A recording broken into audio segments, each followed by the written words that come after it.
Welcome to the Winning Brief Soundbites. I'm Mabel. Today launches our three-part series on Belgian labor law reforms taking effect in 2026. Over these episodes, we'll explore compensation changes, sick leave requirements, and unemployment benefit restructuring, all from Belgium's coalition agreement implementation. Each episode delivers legal news, practical commentary, and essential legal English phrases you'll use in client conversations. In episode 1, we tackle compensation and working time, minimum wages, meal vouchers, voluntary overtime, and student work. Minimum wage increase. Belgium raises its guaranteed average minimum monthly income, known as the acronym GAMI, by €35 gross on April 1st, 2026.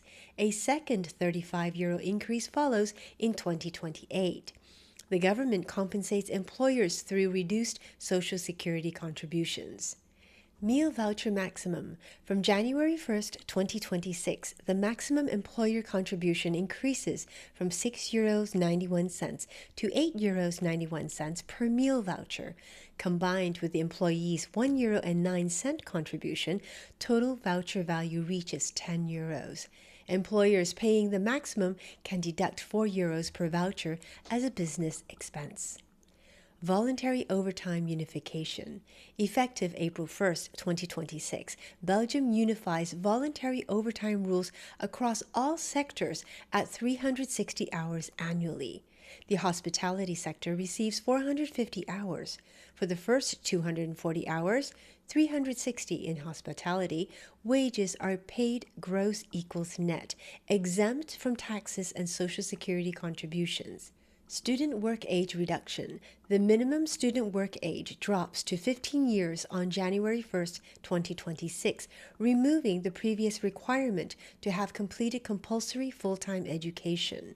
The annual quota remains 650 hours at reduced Social Security contributions. These reforms present both opportunities and compliance challenges. The meal voucher increase offers employers a tax-efficient way to enhance compensation packages without breaching the wage norm. However, implementation isn't automatic. You must formalize changes through collective labor agreements or individual contract amendments. The voluntary overtime expansion significantly increases workforce flexibility, but written employee consent remains mandatory. Employers should note that the gross equals net benefit applies only to the first 240 hours, making tracking essential to ensure compliance with applicable regulations. For student employment, lowering the age threshold addresses labor shortages, but employers must observe strict limitations during school periods. 15-year-old students may work only 2 hours daily on school days and 12 hours weekly during term time. Now let's practice 5 key legal phrases from today's commentary. 1. The meal voucher increase offers a tax-efficient way to enhance compensation without breaching the wage norm. Breaching the wage norm means exceeding the legally permitted wage cost increases for a 2-year period. Repeat. The meal voucher increase offers a tax-efficient way to enhance compensation without breaching the wage norm. 2. You must formalize changes through a collective labor agreement or individual contract amendment. A collective labor agreement is a contract between employers and trade unions setting employment terms, also called collective bargaining agreement or collective agreement. Repeat.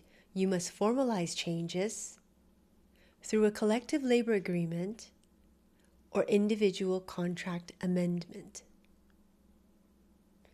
3. Written employee consent remains mandatory. Mandatory written consent refers to the legal requirement for employees to provide formal written approval before certain actions. Repeat. Written employee consent remains mandatory. 4. Tracking is essential to ensure compliance with applicable regulations. Ensure compliance with applicable regulations means guaranteeing that practices meet all relevant legal requirements. Repeat, tracking is essential to ensure compliance with applicable regulations. And 5, lowering the age threshold addresses labor shortages.